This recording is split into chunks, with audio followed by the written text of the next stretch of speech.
Hey guys, tonight we're diving into the brilliant world of the Vikings, those legendary seafaring warriors who somehow managed to build the most advanced ships of their time while living in conditions that would make a modern survivalist weep into their protein bars. From the icy fjords of Norway to the storm-lashed coasts of Denmark, these weren't just raiders and pillagers. They were master craftsmen, ingenious engineers, and some of the most skilled sailors the world has ever known. So, before we set sail into their story, take a moment to like the video and subscribe, but only if you genuinely enjoy what we do here. Let me know in the comments where you're tuning in from and what time it is for you. It's always fascinating to see who's joining us from around the world. Now, settle in, maybe grab something warm to drink, and let's journey back to a time when building a ship meant working with your bare hands in freezing temperatures, wearing nothing but rough wool and sheer determination. Picture this. It's the dead of winter in 9th century Scandinavia, and you're standing in what's essentially a giant outdoor workshop with no roof, no heating, and definitely no OSHA safety regulations. The wind cuts through your threadbare tunic like an angry blade. Your fingers are so numb, you can barely grip your tools, and you're about to spend the next several months crafting a vessel that needs to be perfect, because if it's not, everyone aboard is going to die horribly in the North Sea. Welcome to Viking shipbuilding, where the margin for error was exactly zero, and the working conditions were somewhere between miserable and utterly impossible. If you think furniture shopping is stressful because you can't decide between oak and pine at IKEA, spare a thought for the Viking shipwright who had to venture into the primordial forests of Scandinavia, armed with nothing but an axe, a keen eye, and the certain knowledge that choosing the wrong tree could result in his ship breaking apart in the middle of the North Sea, taking 30 good men down with it. No returns policy, no customer service desk, and definitely no warranty, just you, the forest, and the kind of life or death decision-making that would make a modern project manager curl up in a corner and weep. Welcome to the most consequential shopping trip in Viking history, where the difference between success and catastrophe could be measured in the subtle curve of a grain line or the barely perceptible twist in a trunk that only the most experienced eye could detect. This wasn't a casual stroll through the woods, followed by a quick stop at the lumber yard. This was an expedition that required months of planning, teams of skilled men, and the kind of patience that comes from knowing that rushing the process would inevitably lead to disaster. The quest for the perfect longship timber began long before any Vikings set foot in the forest. It started in the smoky halls of chieftains and the cluttered workshops of master shipwrights, where men who had spent decades studying the relationship between wood and water would debate the merits of different forests, different seasons, and different phases of the moon. These weren't superstitious peasants mumbling about tree spirits, though there was plenty of that too. These were craftsmen who understood that wood was a living material with its own personality, its own strengths and weaknesses, its own way of behaving under stress. The ideal timber for a longship came from oak trees, but not just any oak would do. The Vikings needed trees that were at least 80 years old, preferably older, with trunks that were straight as arrows and free from the knots, burls, and other imperfections that would create weak points in the finished ship. The wood had to be dense enough to withstand the pounding of ocean waves, flexible enough to bend without breaking, and stable enough to maintain its shape through years of expansion and contraction as it absorbed and released moisture. Finding such trees was like searching for needles in a haystack, if the haystack were a vast wilderness filled with bears, wolves, and hostile neighbors who might take exception to foreigners wandering around their territory with axes. The Vikings had to venture deep into the ancient forests that covered much of Scandinavia, navigating by stars and landmarks, following game trails and river valleys, all while carrying enough supplies to sustain a team of woodsmen for weeks or months in the wilderness. The expedition typically began in late autumn, when the sap had retreated from the trees and the wood was at its driest and most stable. This timing was crucial because wood cut in spring or summer would be full of moisture and prone to warping, cracking, and rot. But autumn in Scandinavia was also when the weather turned nasty, when storms rolled in from the North Sea and temperatures plummeted below freezing. The men would set out just as sensible people were preparing to hunker down for the winter, trading the relative comfort of their settlements for the brutal uncertainty of the wilderness. The team was carefully selected for both skill and endurance. At its head was the master timber selector, a man whose knowledge of wood was legendary and whose judgment was trusted absolutely. He could look at a tree from 100 yards away and tell you whether it was worth the effort to examine more closely. He could run his hands along a trunk and feel flaws that were invisible to the naked eye. He could predict how a piece of wood would behave under stress based on the subtle patterns in its grain, the way it had grown, and the conditions it had endured. Beside him walked the woodsmen, the men who would actually fell the trees and shape them into rough planks. These were the Vikings' version of lumberjacks, men who could swing an axe with deadly precision and bring down a massive oak with nothing but muscle power and intimate knowledge of leverage and angles. They were also the expedition's security force, because the deep forests were home to more than just trees. Bears were a constant threat, particularly in autumn when they were fattening up for winter and apt to be irritable about intrusions into their territory. Wolves hunted in packs and had been known to stalk human groups for days, waiting for an opportunity to strike. And then there were the human predators, bandits and raiders who haunted the wilderness and would happily murder an entire expedition for their tools and supplies. The journey to the timber grounds could take weeks, following ancient paths that wound through valleys and over mountain passes, crossing rivers on makeshift bridges or by swimming in water so cold it could kill a man in minutes. The men traveled light, carrying only the essentials: axes, saws, rope, and enough food to sustain them until they could hunt or forage. They slept under the stars or in crude shelters built from branches and hides, huddled around fires that they dared not let die, lest they freeze to death in their sleep. When they finally reached the timber grounds, the real work began. The master selector would lead his team through the forest, examining tree after tree with the intensity of a jeweler studying precious stones. He would circle each candidate, looking for signs of disease, damage, or imperfection. He would test the bark with his knife, checking for rot or insect damage. He would study the way the branches grew, because the pattern of branching revealed the internal structure of the wood and could predict how it would behave when cut. The process of selecting a single tree could take hours.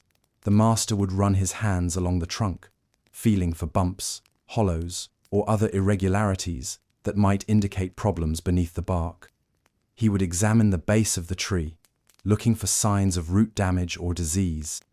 He would study the crown, checking for dead branches or signs of lightning strikes that could have damaged the wood deep inside the trunk. But the Vikings weren't just looking for perfect trees. They were looking for trees that would yield specific types of lumber. The keel of a longship required a single, massive beam that could be up to 60 feet long and perfectly straight. Finding a tree that could provide such a beam was extraordinarily difficult, because most trees developed some degree of curve or twist as they grew.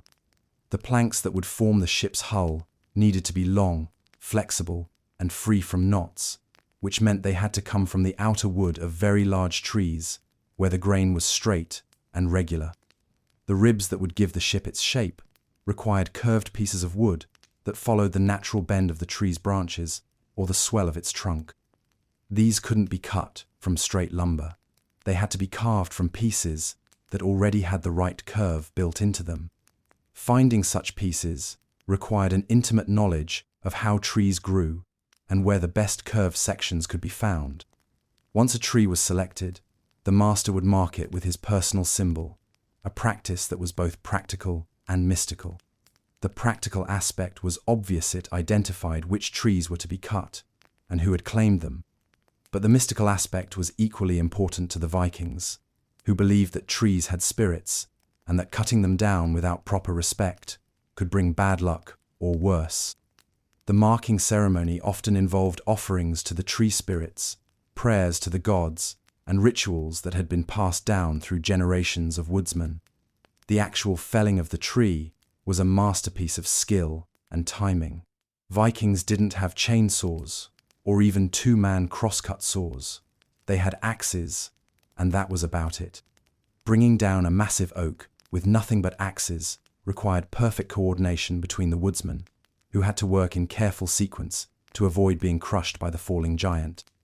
The process began with the creation of a notch on the side of the tree where they wanted it to fall, a V-shaped cut that determined the direction of the fall and prevented the tree from splitting unexpectedly. The notch had to be precisely placed and perfectly angled, because a mistake could send the tree crashing in the wrong direction, potentially killing the woodsman or destroying other valuable trees. The master woodsman would study the tree's lean, the distribution of its branches, and the direction of the wind before making the first cut. He would then guide his team through the painstaking process of enlarging the notch, making sure that each blow of the axe was perfectly placed and that the cut remained straight and clean. Once the notch was complete, the team would move to the opposite side of the tree and begin the back cut, the final cut that would bring the tree down. This was the most dangerous part of the operation, because the tree could fall at any moment, and there was no way to stop it once it started going. The woodsman had to work quickly, but carefully, deepening the cut until the tree began to lean and creak ominously. Then they would retreat to a safe distance and watch as tons of wood crashed to the forest floor with a sound like thunder. But bringing down the tree was only the beginning. The massive trunk had to be stripped of its branches, shaped into rough planks, and prepared for the long journey back to the shipyard. The Vikings had developed sophisticated techniques for processing logs in the field, using wedges and mauls to split the wood along its natural grain lines. They could turn a massive tree trunk into a stack of rough planks in a matter of days, but the work was backbreaking and dangerous. The splitting process required an intimate understanding of wood grain and the ability to read the subtle signs that indicated where the wood wanted to split. The Vikings would drive iron wedges into the end of the log, following the natural fault lines in the wood, then use wooden mauls to drive the wedges deeper until the log split along its length. It was delicate work that required both strength and finesse, because driving a wedge in the wrong place could ruin an entire log. The rough planks that emerged from this process were still far from finished lumber. They were irregular in thickness, rough in texture, and often twisted or warped from the stresses of being split. But they contained within them the potential for greatness, and the master shipwright, who would eventually work with them, could see past their crude appearance to the smooth, strong planks they would become. Transporting the processed timber back to the shipyard was perhaps the most challenging part of the entire operation. The Vikings had no trucks, no cranes, no machinery of any kind. They had sleds, rollers, and the raw muscle power of men who had spent their lives moving heavy objects without mechanical assistance. The rough planks were loaded onto crude sleds made from smaller logs, then dragged through the forest by teams of men who understood that their lives depended on getting the timber back to the shipyard before the spring thaw made the journey impossible. The journey home was often more dangerous than the journey out. The sleds were heavy and unwieldy, difficult to maneuver through the dense forest, and treacherous on steep slopes. Rivers had to be crossed on makeshift bridges or by floating the timber across on rafts. Mountain passes that had been merely difficult on the way out became nightmarish when you were dragging tons of lumber behind you. The men had to work in shifts, with some pulling the sleds while others scouted ahead for obstacles or watched for predators. They slept in the open, often in temperatures well below freezing, huddled together for warmth while taking turns guarding the precious cargo. Many expeditions were lost to avalanches, river crossings gone wrong, or attacks by bears or human predators. The timber that eventually reached the shipyard represented not just raw material, but the courage and sacrifice of the men who had risked everything to obtain it.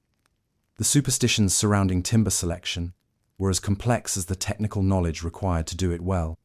The Vikings believed that certain trees were blessed by the gods and would produce ships that were lucky in battle and safe in storms. Others were cursed and would bring disaster to any vessel built from their wood. There were rituals for appeasing the tree spirits, ceremonies for blessing the lumber, and strict taboos about what could and couldn't be done during the selection and cutting process. Some trees were considered sacred and could never be cut, regardless of their quality. These were often the largest and oldest trees in the forest, the ones that had stood for centuries and were believed to be homes to powerful spirits. Cutting such a tree was thought to bring down the wrath of the gods, and no amount of perfect grain or ideal dimensions could make it worth the risk. The master timber selector carried with him a wealth of traditional knowledge about which trees were best for different purposes. Oak from trees that grew on south-facing slopes was preferred for keels because it was dense and strong. Wood from trees that grew in sheltered valleys was better for planking because it was more flexible and less likely to crack under stress. Timber from trees that had been struck by lightning was considered particularly powerful and was often reserved for the most important parts of the ship. The seasonal timing of the cutting was also crucial. Trees cut during the waning moon were thought to be less likely to rot, while those cut during the waxing moon were believed to be stronger and more durable. Wood cut in winter was preferred because the sap was down and the timber was at its driest, but the harsh conditions made winter cutting extremely dangerous and difficult. The Vikings also had elaborate theories about the relationship between the tree's life and the ship's destiny. A tree that had survived lightning strikes was thought to produce ships that would be lucky in battle. Wood from trees that had grown slowly was preferred because it was denser and stronger. Timber from trees that had been damaged by storms but had healed was considered especially resilient and was often used for the most stressed parts of the ship. The art of reading wood grain was perhaps the most sophisticated aspect of Viking timber selection. The master could look at a rough plank and predict exactly how it would behave when shaped, joined, and stressed. He could see the difference between grain that looked straight but would twist under pressure and grain that looked irregular but would hold true under the most extreme conditions. He could identify wood that would split cleanly and wood that would splinter unpredictably. This knowledge was passed down through generations of craftsmen, each adding his own observations and insights to the collective wisdom. Young apprentices would spend years learning to read the subtle signs that indicated quality timber, studying under masters who had spent decades perfecting their craft. The knowledge was jealously guarded and rarely shared outside the guild of professional shipwrights. The Vikings understood that different parts of the same tree had different properties and were suited for different purposes. The heartwood, the dark, dense wood at the center of the tree, was strongest and most durable, but also most likely to crack if not properly seasoned. The sapwood, the lighter wood near the bark, was more flexible and easier to work, but also more prone to rot and insect damage. The wood near the base of the tree was strongest, while the wood from the upper portions was lighter and more flexible. They also knew that the orientation of the wood in the tree affected its properties in the finished ship. Planks cut radially, from the center of the tree outward, were stronger and more stable than those cut tangentially, parallel to the growth rings. Wood that was properly quarter-sawn, with the growth rings running perpendicular to the face of the plank, was less likely to warp or cup than wood that was plain sawn with the rings running parallel to the face. The process of aging and seasoning the timber was as important as selecting it properly in the first place. Fresh cut wood was full of moisture and would shrink, warp, and crack as it dried. The Vikings developed sophisticated techniques for controlling this drying process, storing the rough planks in carefully ventilated stacks that allowed air to circulate while protecting the wood from rain and direct sunlight. The seasoning process could take months or even years, depending on the thickness of the planks and the local climate. The master shipwright would periodically inspect the drying timber, checking for cracks, warping, or other signs of problems. He would adjust the stacking pattern, add or remove weights, and sometimes even recut pieces that weren't drying properly. The economics of timber procurement were staggering. A single longship might require timber from dozens of trees, representing months of work by skilled crews operating in dangerous conditions. The cost of a timber expedition could bankrupt a small chieftain, and the risk of losing an entire team to accident or attack meant that only the wealthiest lords could afford to commission new ships. This economic reality shaped Viking society in profound ways. The possession of a longship was a mark of tremendous wealth and status, something that separated the true nobility from the merely well-off.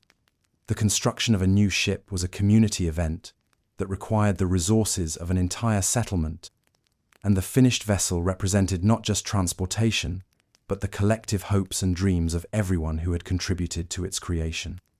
The timber that finally reached the shipyard represented far more than just raw material.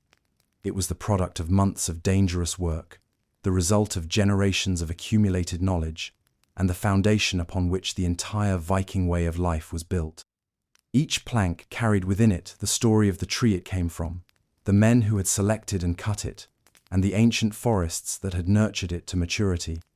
Standing in the shipyard, surrounded by stacks of rough timber that had been dragged through wilderness and danger to reach this point, the master shipwright understood that he was looking at more than just wood. He was looking at the dreams of his people made tangible, the hopes of warriors and traders who would stake their lives on the quality of his work. The timber would be shaped and joined, bent and fitted, until it became something greater than the sum of its parts, a vessel that could carry the Viking spirit across the unknown seas to whatever lay beyond the horizon. In the end, the hunt for perfect wood was about more than just finding the right trees. It was about understanding the deep connection between the forest and the sea, between the patient growth of oak trees and the urgent needs of a seafaring people. It was about recognizing that the greatest achievements require not just skill and courage, but also the wisdom to know where to look and the patience to wait for the right moment. And when that moment came, when the perfect tree was found and felled and shaped into the backbone of a longship, it represented a triumph of human knowledge and determination that would carry the Vikings to the very edges of the known world. If you think assembling IKEA furniture with a tiny Allen wrench is frustrating, imagine trying to build a seaworthy vessel using nothing but hand tools forged from bog iron, while your fingers are so numb from the cold that you can barely feel the handle of your axe. And the slightest mistake could result in a ship that breaks apart in the first storm, sending everyone aboard to a watery grave at the bottom of the North Sea. Welcome to Viking craftsmanship, where precision engineering met medieval brutality, and where the difference between life and death could be measured in the thickness of a shaving curled off by an adze blade. The Vikings didn't have the luxury of power tools, machine shops, or even a heated workspace. What they had was an intimate relationship with iron, fire, and wood that bordered on the mystical, combined with the kind of patient, methodical craftsmanship that modern manufacturing has largely forgotten. Every rivet, every plank, every joint in a Viking longship was shaped by hand, fitted by eye, and tested by the kind of standards that would make a Swiss watchmaker weep with envy. Because when your life depends on the quality of your work, you don't get to have bad days. The morning routine of a Viking shipwright began long before dawn, in the pre-industrial darkness of a Scandinavian winter. While sensible people were still huddled under their furs, the craftsman would stumble through the snow to the forge, where the first order of business was coaxing fire from the cold ashes of yesterday's work. This wasn't as simple as flicking a switch or striking a match. It required the careful arrangement of tinder, the patient blowing of bellows, and the kind of fire management skills that separated the masters from the apprentices who would spend their morning trying to explain why they couldn't get the forge lit. The forge itself was a marvel of medieval engineering, if you could call a pile of stones with a leather bellows attached engineering. It was crude by modern standards, little more than a bowl-shaped depression lined with fire-resistant stones, but it was capable of generating the intense heat necessary to work iron. The bellows, made from animal hide and operated by hand or foot, provided the steady stream of air that kept the fire burning hot enough to make iron malleable. The whole apparatus was smoky, dangerous, and absolutely essential to the construction of a longship. Iron was precious in the Viking world, more valuable than gold in many respects, because you couldn't build a ship without it. The Vikings obtained their iron from bog deposits, where centuries of chemical processes had concentrated iron ore into nodules that could be extracted and smelted.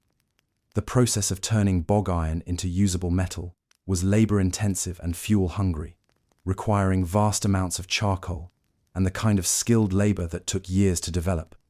The resulting iron was often inconsistent in quality, with soft spots and hard spots that had to be identified and compensated for in the forging process. The smith who worked this iron was part craftsman, part alchemist, and part magician. He could look at a piece of raw iron and predict how it would behave when heated, how it would respond to the hammer, and where it was likely to develop flaws. He understood that iron was not a uniform material, but a complex substance with its own personality, its own quirks and preferences. Some pieces wanted to be drawn out into long, thin shapes. Others preferred to be upset into thick, stubby forms. The skilled smith worked with the metal, not against it, coaxing it into the shapes he needed, rather than forcing it into submission. The production of rivets was perhaps the most critical aspect of the smith's work, because a longship required thousands of these small iron fasteners to hold the planks together. Each rivet had to be perfectly shaped, with a head that was large enough to hold the plank in place, but not so large that it created a weak point in the wood. The shaft had to be precisely the right length to pass through the planks and allow for the formation of a second head on the inside of the hull. Too short, and the rivet wouldn't hold. Too long, and it would protrude dangerously into the interior of the ship. The process of making rivets was repetitive and mind-numbing, requiring the smith to heat short lengths of iron rod to a bright orange heat, then quickly shape them on the anvil before the metal cooled and became unworkable. The timing had to be perfect. Wait too long, and the iron would cool to the point where it couldn't be shaped. Rush the work, and the rivet would be poorly formed and likely to fail under stress. The smith developed a rhythm, a dance of heating and hammering that could produce dozens of rivets in a single session. But rivets were just the beginning. The longship also required brackets, braces, and reinforcing plates, all forged to precise specifications and all critical to the ship's structural integrity. The anchor was a major project in itself, requiring the smith to forge a heavy iron implement that could hold the ship in place against wind and current. The steering mechanism required complex iron fittings that allowed the massive steering oar to be controlled by a single man. Each piece had to be not just functional but beautiful, because the Vikings took pride in their craftsmanship and understood that a well-made tool was more likely to perform reliably than a crude one. The work was dangerous in ways that modern metalworkers can barely imagine. The forge threw off sparks that could ignite clothing or hair, and the red-hot iron could cause horrific burns if mishandled.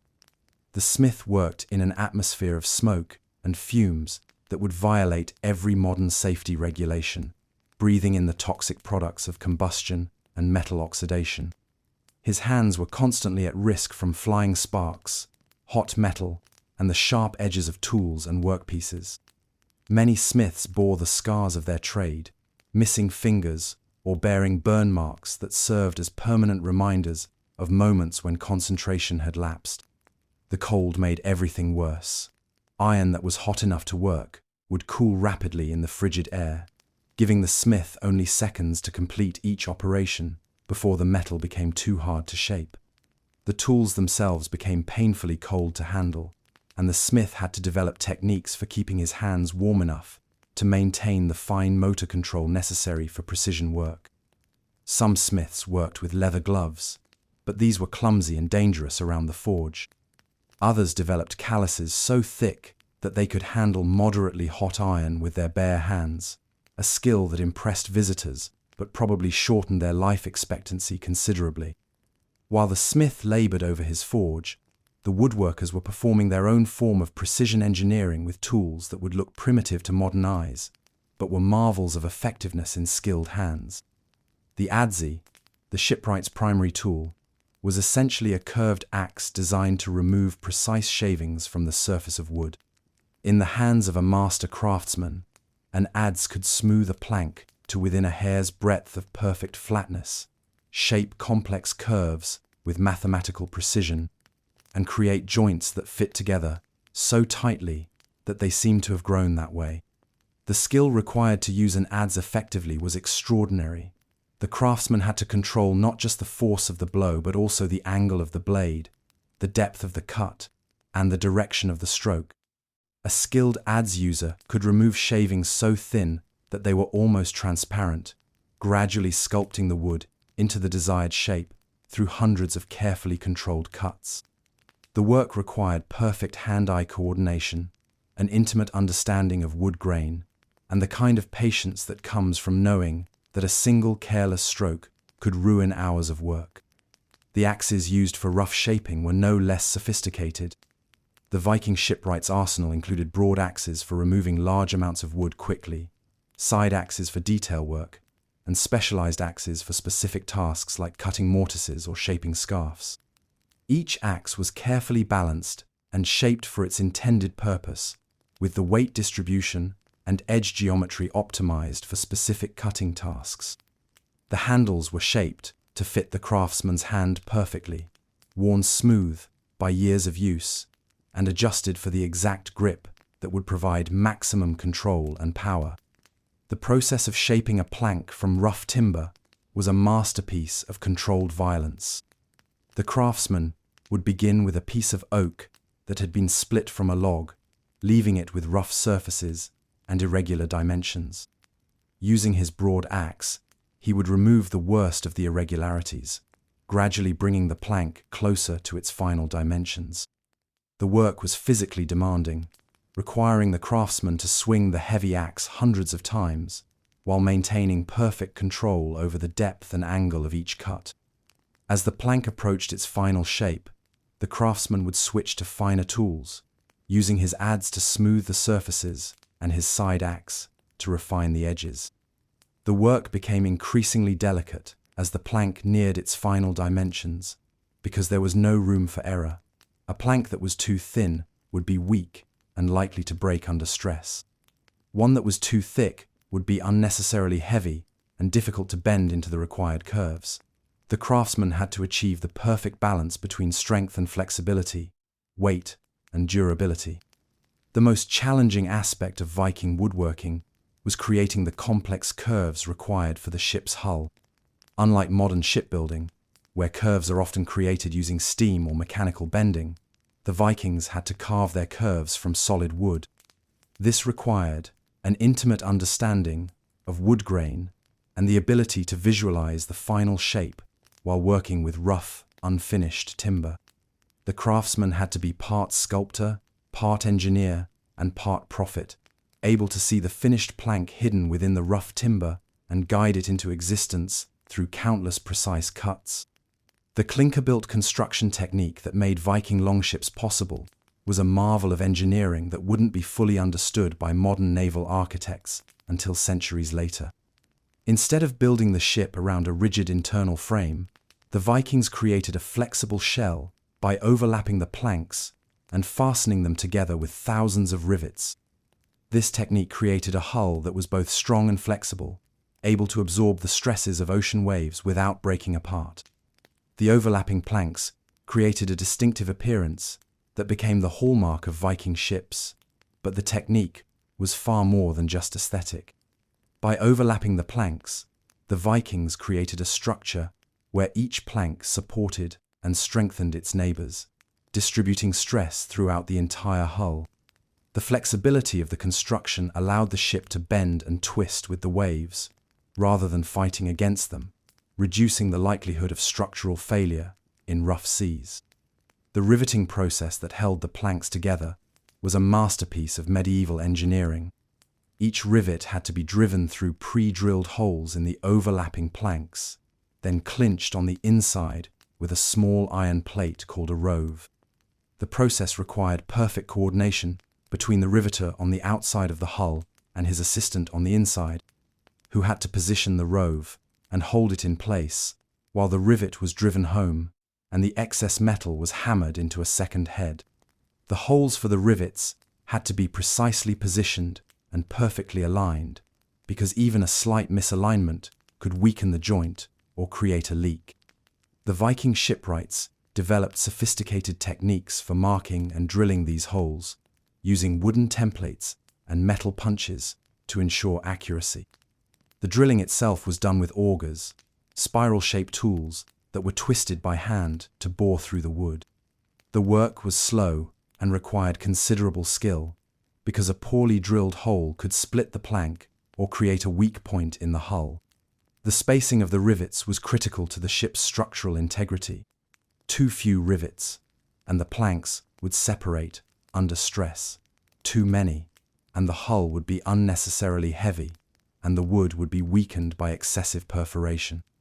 The Viking shipwrights had to calculate the optimal rivet spacing based on the size of the ship, the thickness of the planks, and the expected loads that the hull would experience. They developed rules of thumb that were passed down through generations of craftsmen, mathematical relationships that ensured the proper balance between strength and weight. The quality of the riveting work was perhaps the most important factor in determining whether a ship would survive its first voyage. A poorly set rivet could work loose in heavy seas, creating a leak that could sink the ship.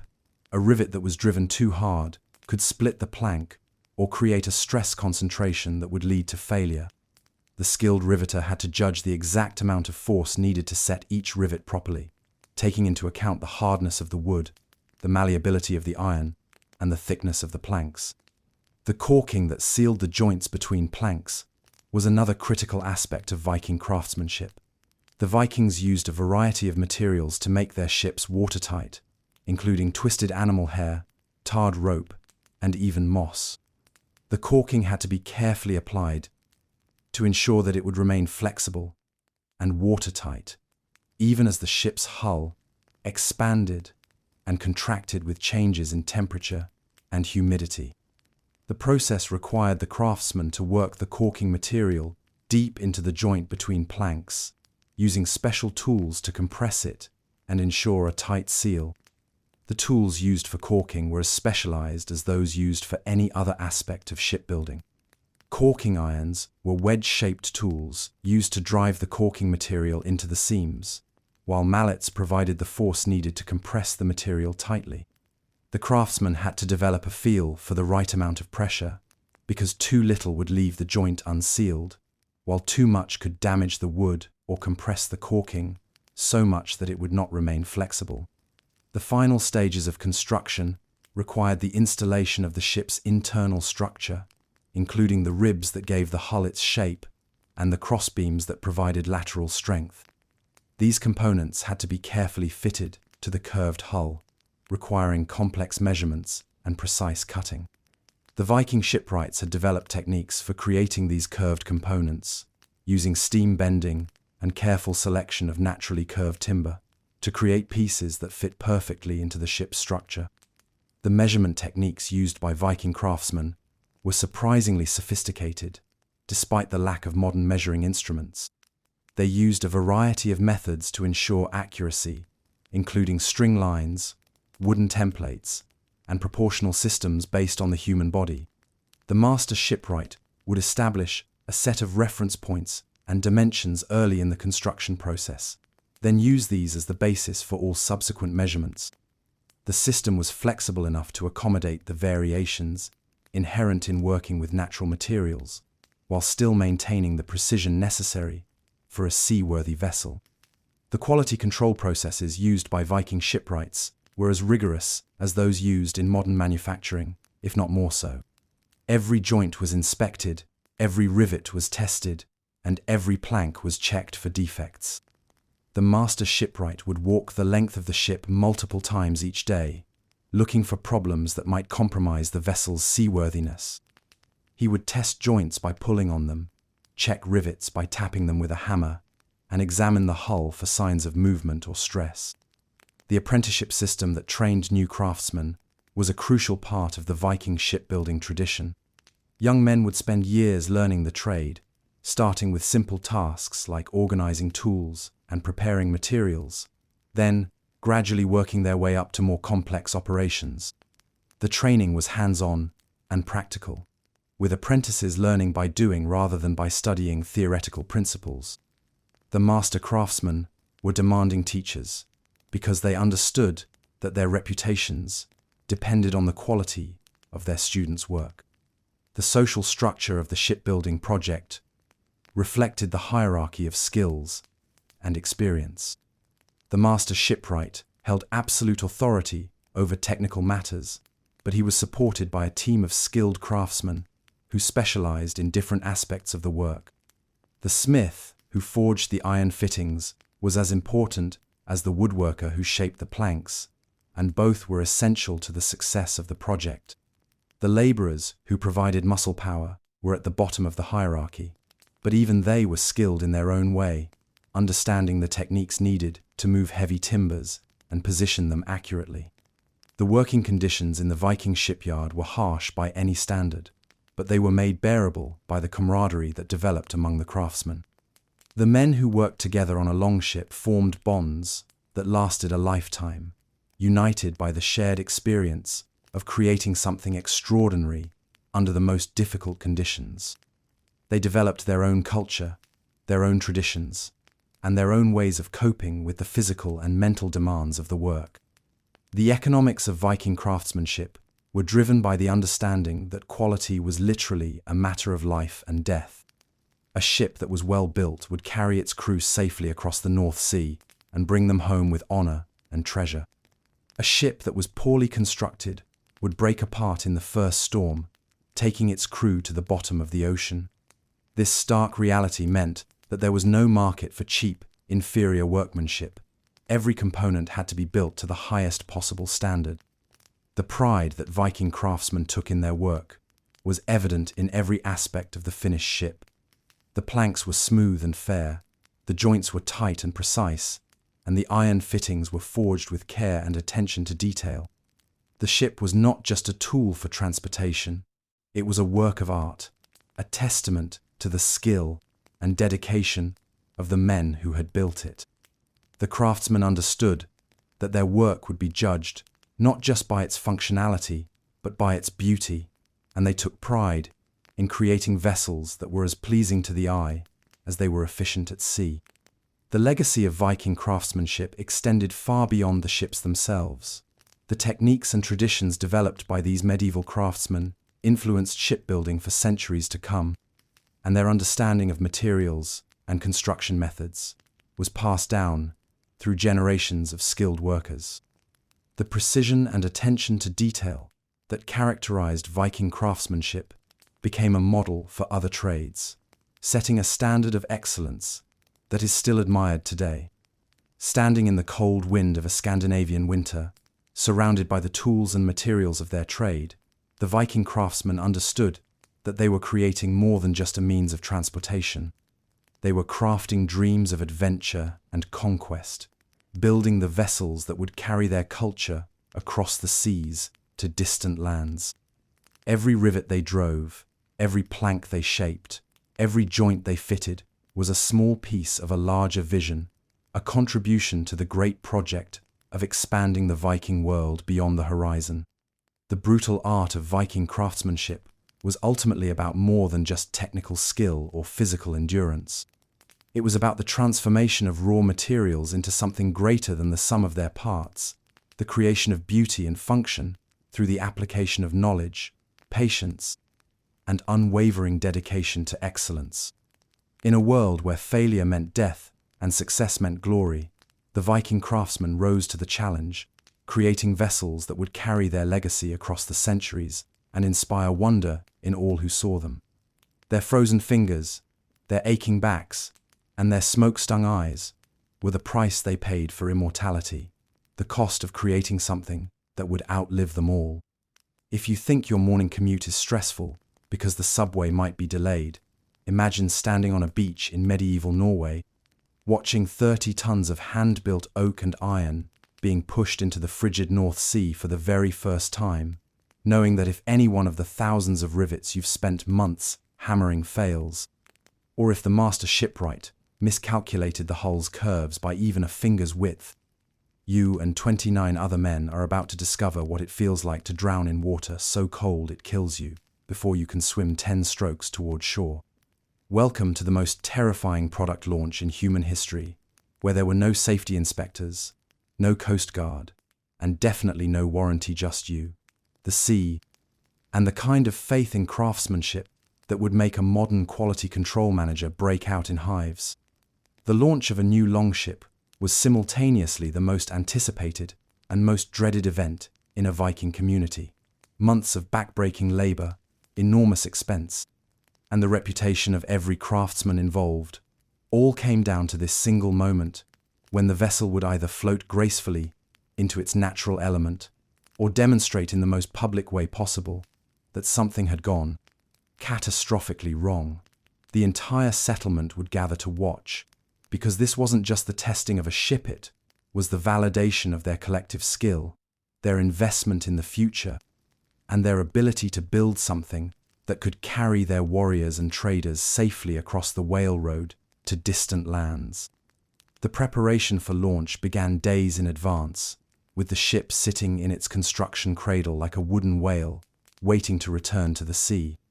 The hull had to be thoroughly inspected one final time, every joint checked, every rivet tested, every plank examined for cracks or weaknesses that might have developed during the long construction process.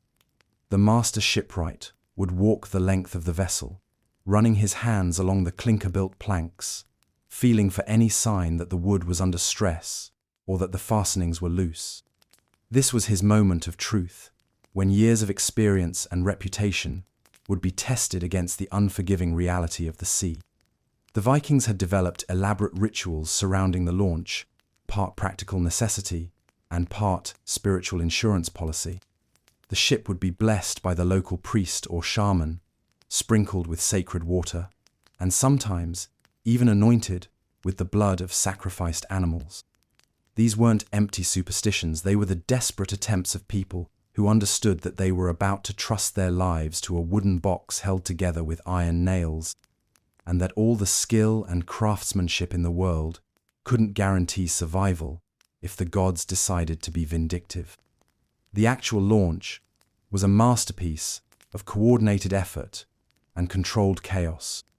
The ship, weighing as much as a modern truck, had to be moved from its building cradle down to the water's edge, using nothing but human muscle power, wooden rollers, and carefully placed ropes.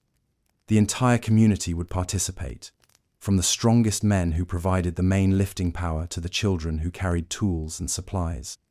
The ship would be slowly and carefully maneuvered down the beach, inch by inch, with the master shipwright calling out instructions and praying that the hull wouldn't crack under its own weight. The moment of truth came when the ship's bow touched the water for the first time. This was when everyone held their breath, because the next few minutes would determine whether months of work had produced a seaworthy vessel or an expensive pile of floating kindling. The ship would be gradually lowered into the water, with crews standing ready to bail out any leaks, and others prepared to pull it back onto the beach if something went wrong. The master shipwright would watch with the intensity of a new father, looking for any sign that his creation was behaving as it should. If the ship floated, and most of them did, thanks to the skill of their builders, the real testing would begin. The vessel would be loaded with ballast stones to simulate the weight of a full crew and cargo, then sailed in increasingly challenging conditions to test its seaworthiness. The first sea trials were tentative affairs, with the ship never venturing far from shore and always in favorable weather. Only gradually, as confidence in the vessel grew, would the trials become more ambitious, testing the ship's ability to handle rough seas, strong winds, and the kind of punishment it would face on long voyages. But even a successful launch was just the beginning of the ship's trials. The real test came when it was loaded with warriors and supplies for its first actual voyage. When the theoretical became brutally practical, and the comfortable certainties of the shipyard gave way to the unpredictable realities of life at sea. The Vikings, who climbed aboard for that first voyage, knew they were gambling with their lives, trusting their survival to the skill of craftsmen and the favor of gods who were notoriously fickle in their affections. Once the ship was proven seaworthy, the Vikings faced the next challenge, figuring out where they were going without any of the navigational aids that modern sailors take for granted. No GPS, no magnetic compass, no detailed charts, just the stars, the sun, the flight patterns of birds, and the kind of intuitive understanding of the sea that came from generations of trial and error. If you think getting lost in your own neighborhood is embarrassing, imagine trying to find your way across the North Atlantic, using nothing but the position of the sun and the color of the water. The Vikings developed a sophisticated understanding of natural navigation that would impress modern sailors. They could read the subtle signs that indicated land was near, the patterns of clouds on the horizon, the behavior of seabirds, the smell of vegetation carried on the wind. They understood that certain types of waves indicated shallow water, that specific cloud formations suggested islands beyond the horizon, and that the color and temperature of the water could reveal ocean currents and underwater topography. The sun compass was one of their most important tools, though it was far more complex than simply knowing that the sun rises in the east and sets in the west. The Vikings understood that the sun's position changed throughout the day and throughout the year, and they developed techniques for using these changes to determine both their direction and their approximate latitude. They carried wooden discs marked with the sun's positions at different times of day and different seasons, allowing them to navigate even when the sun was obscured by clouds for part of the day. But the real mastery came with celestial navigation, the ability to use the stars to determine position and direction. The Vikings knew the night sky intimately, understanding not just the major constellations, but the subtle movements of individual stars throughout the night and throughout the seasons. They could tell time by the position of the stars, determine direction by the location of the North Star, and even estimate their latitude by the height of certain stars above the horizon. The most skilled navigators developed an almost supernatural ability to sense direction and location. They could wake up in the middle of the night and immediately know which way was north, could feel the subtle changes in the ship's motion that indicated a change in wind direction or the approach of a storm. This wasn't mysticism, it was the result of years of experience and constant attention to the thousand subtle signs that the sea and sky provided to those who knew how to read them. The Vikings also used more tangible navigation aids, though these were crude by modern standards. They carried lead lines for measuring water depth, which could help them avoid shoals and identify familiar areas by the composition of the sea bottom. They maintained mental maps of coastlines, memorizing the distinctive features of headlands, bays, and islands that could serve as landmarks. They developed a detailed understanding of ocean currents, knowing which currents to follow and which to avoid, and how to use them to make long voyages more efficient. The psychological aspects of Viking navigation were as important as the technical skills. The navigator had to maintain absolute confidence in his abilities, because uncertainty could be fatal to crew morale and ship discipline. He had to make decisions quickly and stick with them, even when the evidence was ambiguous or contradictory. The crew depended on him not just for navigation, but for leadership, and a navigator who showed doubt or hesitation could find himself facing mutiny or worse. The reality of life aboard a Viking longship was far removed from the romantic image of proud warriors sailing boldly across the seas. The vessels were cramped, uncomfortable, and wet, with barely enough room for the crew to lie down and no privacy whatsoever. Imagine spending months confined in a space about the size of a school bus with 29 other men, no bathroom facilities, no kitchen, and no shelter from the weather, except for a few pieces of sailcloth that provided minimal protection from rain and spray. The sleeping arrangements were particularly challenging. The crew slept on the deck, wrapped in wool blankets and covered by leather or sailcloth if they were lucky. There were no beds, no pillows, and certainly no privacy. Men slept pressed against each other for warmth, creating a human puzzle of bodies that had to be rearranged every time someone needed to get up during the night. The deck was hard, cold, and often wet, making comfortable sleep nearly impossible. Food storage and preparation were constant challenges. The Vikings carried dried meat, hard cheese, and flatbread that could last for months without spoiling, but the diet was monotonous and often insufficient. Fresh water was precious and carefully rationed, stored in leather bags or wooden barrels that took up valuable space. Cooking was done on small, portable braziers that had to be carefully managed to avoid setting the ship on fire, and meals were often cold and unappetizing. The lack of sanitation facilities created obvious problems. The ship had no toilet, no washing facilities, and no privacy for personal hygiene. The crew had to relieve themselves over the side of the ship, a process that was both undignified and dangerous in rough weather. Bathing was virtually impossible during long voyages, and the confined space meant that personal odors became overwhelming. The combination of unwashed bodies, rotting food scraps, and bilge water created an atmosphere that would test the strongest constitution. Weather was the constant enemy. The North Sea and North Atlantic were notorious for their sudden storms, massive waves, and bone-chilling cold. The longship, despite its excellent design, was still a small vessel in a big ocean, and storms could arise with little warning. The crew had to be constantly ready to adjust the sail, bail out water, or even abandon ship if conditions became too dangerous. The psychological stress of being constantly at the mercy of the weather was as wearing as the physical hardships. The social dynamics of a ship's crew were complex and potentially explosive. 30 men confined in a small space for months at a time, facing constant danger and discomfort, were bound to develop tensions and conflicts. The ship's captain had to maintain discipline through a combination of leadership, intimidation, and the promise of rewards to come.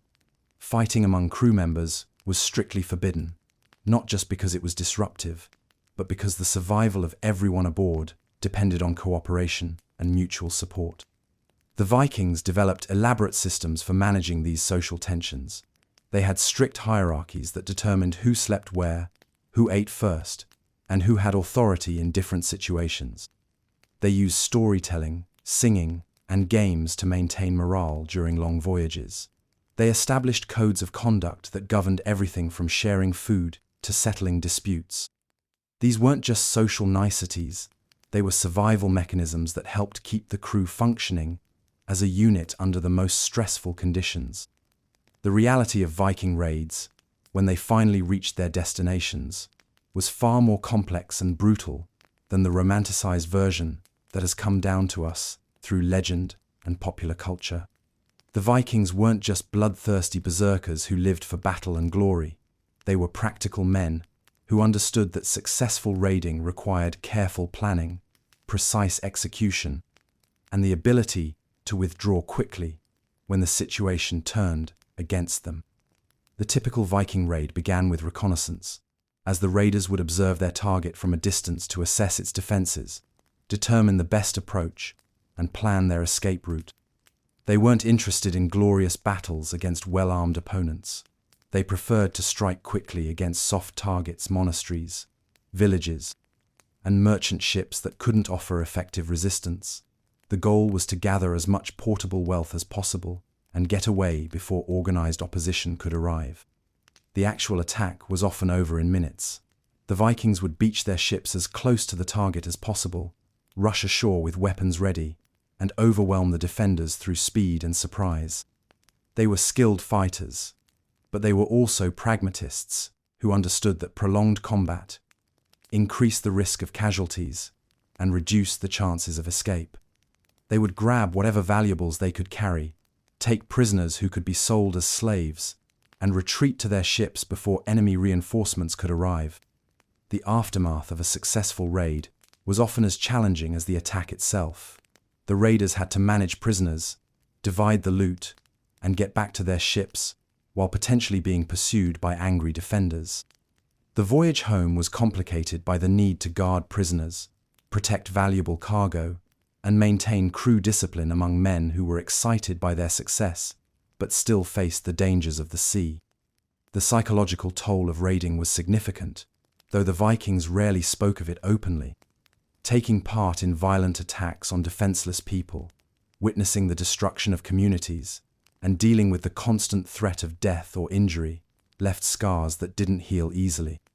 The Vikings developed cultural mechanisms for coping with these stresses, including elaborate rituals for purification after battle and strong social bonds that helped warriors process their experiences. The economic aspects of Viking raids were as important as the military ones. Raiding was a business, albeit a dangerous one, and successful raiders had to be skilled at evaluating potential targets, managing resources, and maximizing profits. They had to understand the market value of different types of loot, know which prisoners would bring the best prices as slaves, and maintain networks of contacts who could help them dispose of their gains. The Vikings also engaged in exploration and trade, activities that were often more profitable than raiding, but received less attention in the historical record. They established trading posts throughout the North Atlantic, founded settlements in Iceland and Greenland, and even reached North America centuries before Columbus. These achievements required different skills than raiding diplomacy, negotiation, and the ability to establish long-term relationships with foreign peoples. The voyages of exploration were perhaps the most dangerous of all Viking activities. The crews were venturing into unknown waters, following rumors and legends, with no guarantee that they would find land or be able to return home. The psychological pressure of sailing into the unknown, day after day, with no idea what lay ahead, was immense. The crews had to maintain their courage and discipline while facing the constant possibility that they were sailing to their deaths. The Vikings who undertook these voyages were a special breed, men who combined the practical skills of sailors with the vision of explorers and the courage of warriors. They were willing to risk everything for the chance of discovery, whether that meant finding new lands to settle, new markets to exploit, or new peoples to raid. Their achievements were remarkable by any standard, but they came at a tremendous cost in human suffering and loss of life. The navigation challenges of exploration were even greater than those of raiding or trading. The Vikings had to sail into waters that no one had charted, following currents and wind patterns that were unfamiliar, looking for signs of land that might not exist. They had to maintain their course and their confidence, even when every instinct told them to turn back to known waters. The psychological stress of this uncertainty was as dangerous as any storm or enemy attack. The logistics of exploration were nightmarish. The ships had to carry enough supplies for voyages of unknown duration, maintain equipment with no opportunity for resupply, and keep the crew healthy and motivated in the face of constant uncertainty. The Vikings had to plan for every contingency, while knowing that they couldn't possibly anticipate all the challenges they would face. The social dynamics of exploration voyages were different from those of raiding or trading expeditions. The crews were bound together by shared risk and mutual dependence in a way that created both strong bonds and intense pressures. They had to trust each other completely, because any failure of cooperation could doom the entire expedition. The psychological stress of these voyages was enormous, and crew members had to develop coping mechanisms that would allow them to function effectively under extreme stress. The Vikings who survived these voyages returned home as changed men. They had seen things that no one in their communities could imagine, faced challenges that tested every aspect of their character, and achieved things that would be remembered for generations. But they also bore the scars of their experiences, both physical and psychological, and many found it difficult to readjust to the relatively peaceful life of their home communities. The legacy of Viking seamanship extends far beyond their immediate achievements. Their techniques of navigation, ship construction, and sea survival influenced maritime development for centuries. Their voyages of exploration opened up new worlds and established trade routes that connected distant continents. Their raids and conquests reshaped the political and cultural landscape of medieval Europe. But perhaps most importantly, they demonstrated that with skill, courage, and determination, it was possible to master the sea and use it as a highway to adventure and opportunity. Standing on the deck of a Viking longship, feeling the spray of the North Sea on your face and the motion of the waves beneath your feet, you would understand that these men had achieved something remarkable. They had taken the most dangerous and unpredictable environment on Earth and turned it into their domain. They had faced death on the waves and emerged victorious, not through superior technology or overwhelming force, but through skill, courage, and an unshakable belief in their ability to survive whatever the sea could throw at them. In the end, that may be the most Viking thing of all, not the raids or the conquests, but the simple, stubborn refusal to let the ocean win. If you think your neighborhood is rough because the Wi-Fi is spotty and the coffee shop closes at 9 p.m., allow me to introduce you to a Viking settlement during shipbuilding season, where your morning routine involved checking whether the wolves had eaten your livestock overnight. Your daily commute was a trudge through knee-deep snow to a workplace that was essentially a frozen mud pit, and your evening entertainment consisted of sitting around a smoky fire, listening to the same stories you'd heard 1,000 times before, while sharing a horn of fermented mare's milk with someone who hadn't bathed since the last ice age. Welcome to the full Viking experience, where life was nasty, brutish, and surprisingly short, but where ordinary people somehow managed to create a civilization sophisticated enough to build ocean-crossing vessels and establish trade networks that spanned continents. The reality of Viking daily life during the long months of shipbuilding season was a masterclass in organized chaos and communal survival. The entire settlement would reorganize itself around the massive project taking shape on the beach, with every aspect of daily routine adjusted to support the construction effort. This wasn't just about building a ship, it was about marshalling the resources of an entire community, coordinating the efforts of dozens of skilled craftsmen, and maintaining morale through the long, dark months when the work seemed endless and the cold seemed determined to kill everyone involved.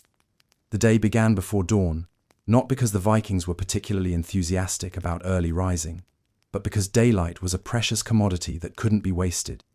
In the depths of winter, the sun might not rise until nearly 10 in the morning and would set again by mid-afternoon, leaving the settlement in darkness for more than 18 hours out of every 24. The Vikings learned to live by firelight and torchlight, developing a nocturnal routine that would seem bizarre to modern eyes, but was perfectly adapted to their harsh environment. The houses themselves were marvels of medieval engineering, designed to conserve heat and provide shelter from the brutal Scandinavian winters.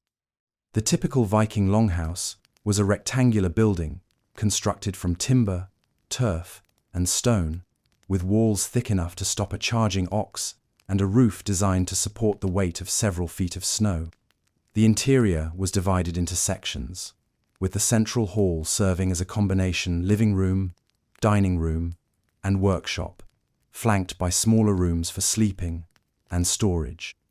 The most important feature of any Viking house was the hearth, a long fire pit that ran down the center of the main hall and served as the primary source of heat, light, and cooking facilities.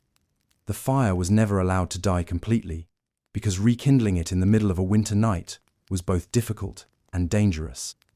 The Vikings developed sophisticated techniques for banking fires, covering the coals with ash and turf, so they would smolder safely through the night and could be revived in the morning with the addition of fresh fuel. The smoke from the hearth escaped through a hole in the roof, a simple but effective system that had the unfortunate side effect of filling the house with a permanent haze that would violate every modern air quality standard. The Vikings learned to live with constant smoke, developing a tolerance that would impress a modern firefighter. Their eyes watered constantly, their throats were perpetually raw, and their clothing reeked of wood smoke, but they considered this a small price to pay for warmth and light. The furniture in a Viking house was sparse and functional, consisting mainly of wooden benches, tables, and storage chests. The benches served multiple purposes, functioning as seating during the day and beds at night. The Vikings slept on straw-filled mattresses covered with wool blankets and animal furs, huddled together for warmth, in a way that would seem claustrophobic to modern people, but was essential for survival, in a climate where the indoor temperature rarely rose above freezing. Food preparation and storage were constant challenges that required careful planning and considerable skill. The Vikings had to preserve enough food during the brief summer months to sustain their communities through the long winter, when fresh food was virtually impossible to obtain. They developed sophisticated techniques for smoking, salting, and drying meat, fish, and vegetables, creating stores of preserved food that could last for months without spoiling. The typical Viking diet during winter was monotonous and often insufficient, consisting mainly of dried fish, salted pork, hard cheese, and flatbread made from barley or oats. Fresh vegetables were rare and precious, limited to whatever could be grown in small indoor gardens or preserved from the previous harvest. The Vikings supplemented their diet with whatever they could hunt or trap, including deer, rabbits, birds, and even seals when they could catch them. Cooking was done over the central hearth, using iron pots and wooden utensils that were passed down through generations. The Vikings developed a repertoire of simple but nutritious dishes, including stews, porridges, and soups that could be kept warm over the fire throughout the day. Bread was baked on flat stones placed near the fire, producing dense, chewy loaves that could last for days without spoiling.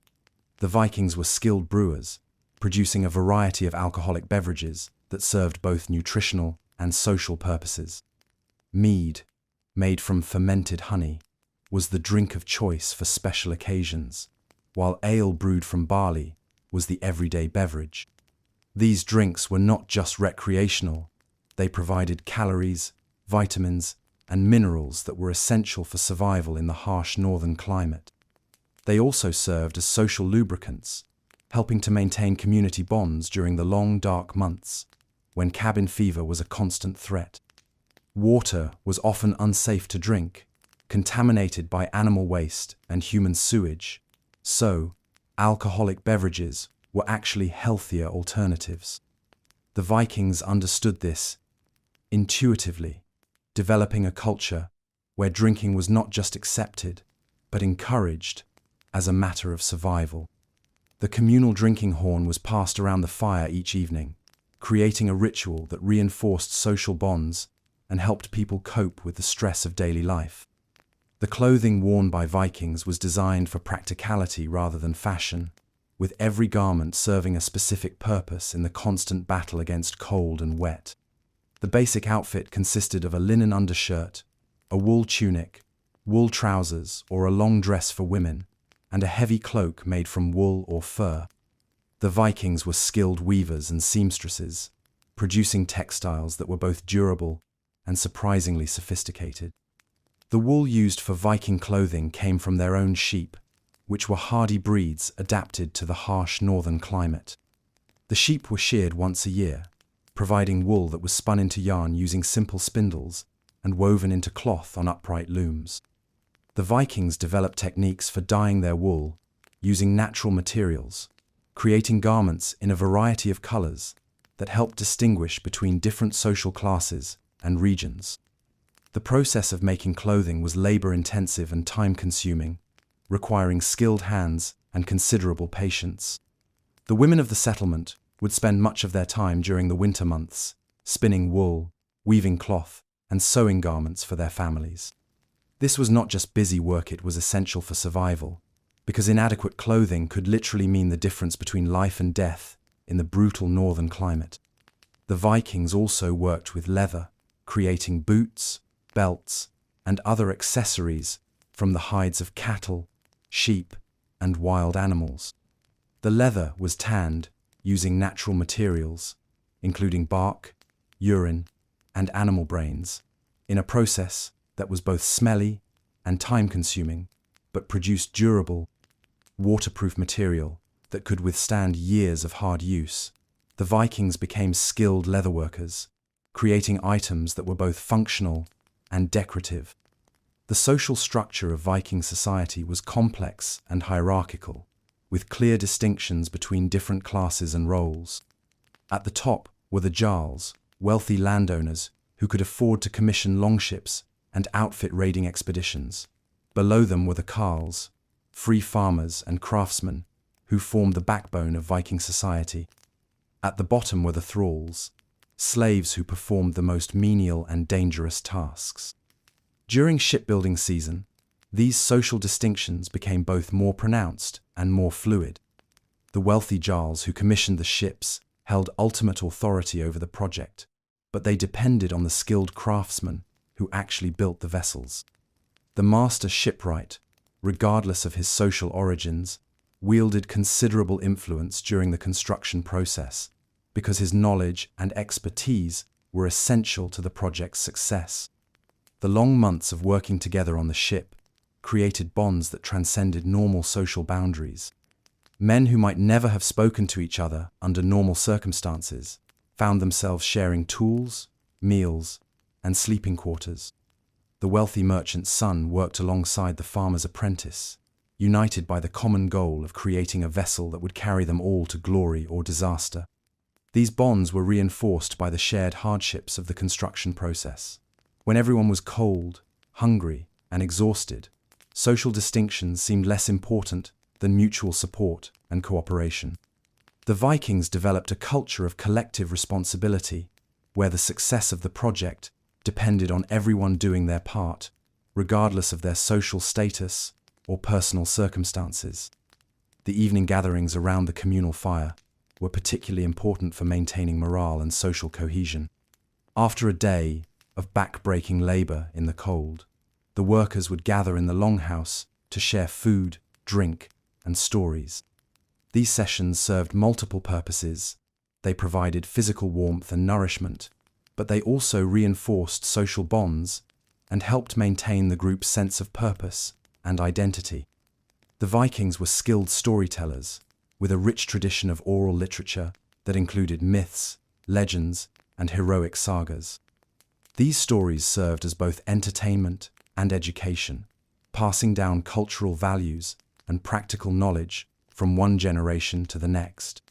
During the long winter nights, the settlement would gather to hear tales of gods and heroes, of distant lands and great adventures, of honor and glory won through courage and skill. The stories often featured ships and sailing, reinforcing the central importance of maritime culture in Viking society. The heroes of these tales were typically skilled warriors and sailors who used their longships to explore unknown lands, defeat fearsome enemies, and win great treasures.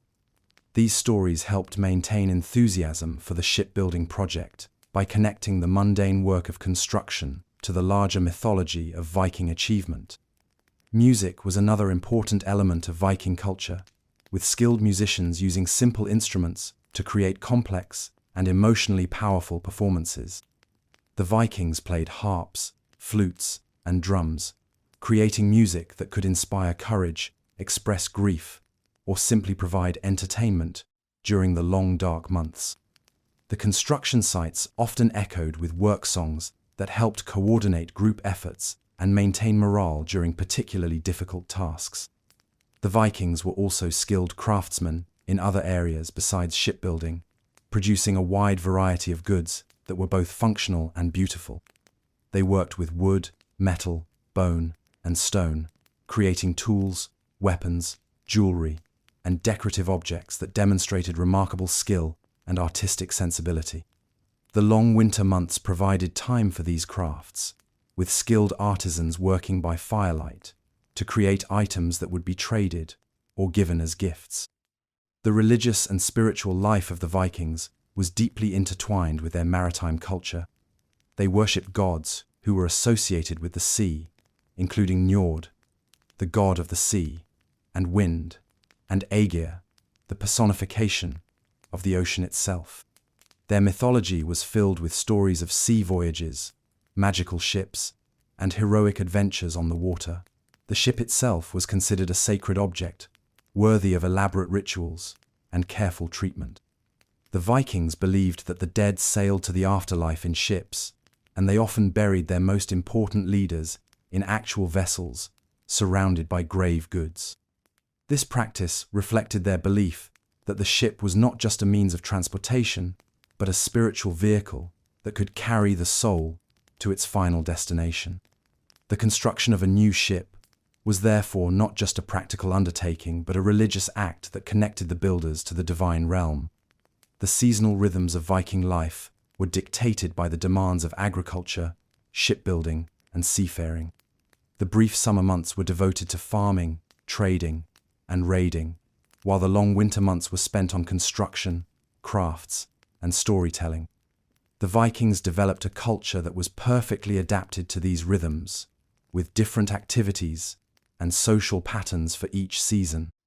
The arrival of spring was celebrated with elaborate festivals that marked the end of the construction season and the beginning of the sailing season. These celebrations included the launching of new ships, the blessing of expeditions, and the renewal of social bonds that had been strained by the long winter months. The Vikings understood that these rituals were essential for maintaining community cohesion and preparing for the challenges of the coming year. The economic system that supported Viking shipbuilding was complex and sophisticated, involving trade networks that spanned continents and currencies that included everything from silver coins to beaver pelts. The Vikings were skilled merchants who understood the value of different goods and knew how to negotiate profitable deals in markets from Greenland to Constantinople. The wealth generated by this trade was what made it possible to commission new ships and outfit raiding expeditions. The Vikings also developed sophisticated systems for sharing the costs and risks of shipbuilding and seafaring. The construction of a new ship was often a communal effort, with multiple families contributing resources and labor in exchange for shares in the eventual profits. This system allowed even relatively poor communities to build ships and participate in the maritime economy that was the foundation of Viking prosperity. The technical knowledge required for shipbuilding was passed down through generations of craftsmen who guarded their secrets jealously. The Vikings developed schools and guilds that preserved and transmitted this knowledge, ensuring that the skills necessary for creating ocean-going vessels would not be lost. The master shipwrights were respected figures in Viking society, men whose knowledge and expertise were essential to the survival and prosperity of their communities. The Vikings also understood the importance of innovation and experimentation in shipbuilding. They constantly refined their techniques, tested new materials, and developed improved designs that made their ships faster, stronger, and more seaworthy. This commitment to continuous improvement was one of the factors that made Viking ships superior to those of their contemporaries and allowed them to dominate the seas for centuries. The environmental challenges faced by Viking shipbuilders were enormous, requiring them to work in conditions that would defeat modern construction crews equipped with power tools and heated workshops. The Vikings developed techniques for working in extreme cold, managing tools that became brittle in freezing temperatures, and maintaining quality control when their hands were numb and their eyes were watering from smoke and wind. The psychological challenges were equally daunting. The workers had to maintain motivation and morale during months of difficult, dangerous work, performed in miserable conditions with no guarantee of success. They had to trust in their skills and the skills of their colleagues, knowing that any failure could result in death for everyone who sailed in the finished vessel. The Vikings developed a culture of mutual support and collective responsibility that helped them cope with these pressures. The legacy of Viking shipbuilding extends far beyond the vessels themselves. The techniques and traditions developed by these medieval craftsmen influenced maritime technology for centuries to come. The organizational skills required to coordinate large construction projects, the quality control systems that ensured seaworthy vessels, and the social structures that supported complex technological enterprises all became models for later civilizations. The Vikings also demonstrated that technological advancement does not require modern tools or materials. With nothing but hand tools, natural materials, and human ingenuity, they created vessels that were superior in many ways to ships built centuries later with more advanced equipment. Their success was based on deep knowledge of materials, sophisticated understanding of design principles, and meticulous attention to detail that ensured every component met the highest standards. The social bonds forged during the shipbuilding process created networks that extended far beyond individual communities. The Vikings who worked together on ship construction often remained connected for life, forming partnerships that spanned continents and lasted for generations. These relationships were the foundation of the trade networks, raiding expeditions, and exploration voyages that defined Viking culture. The Vikings understood that their ships were more than just transportation. They were symbols of their civilization, expressions of their values, and tools for achieving their deepest aspirations. The longship represented freedom, adventure, and the possibility of transformation through courage and skill. It was the vehicle that carried Viking culture to distant lands and brought back the wealth and knowledge that made their civilization prosper. The modern world has much to learn from the Vikings' approach to complex technological projects. Their emphasis on quality over quantity, their commitment to continuous improvement, and their understanding that success depends on the collaboration of skilled individuals working toward a common goal are principles that remain relevant today. The Vikings showed that it is possible to achieve remarkable things with limited resources if you have the right combination of knowledge, skill, and determination. Standing in the ruins of a Viking settlement today, surrounded by the remnants of their workshops, homes, and shipyards, you can still feel the echoes of their achievement. These were not primitive people struggling against impossible odds. They were sophisticated craftsmen, skilled engineers, and visionary leaders who created a civilization that changed the world. Their longships carried them across oceans, their courage took them to the edges of the known world, and their legacy continues to inspire us more than 1,000 years after their time. In the end, perhaps that is the most remarkable thing about the Vikings, not that they built ships that could cross oceans, but that they built a culture that could cross centuries, leaving us with stories, values, and achievements that continue to capture our imagination and challenge our understanding of what human beings can accomplish when they refuse to accept the limitations that others take for granted.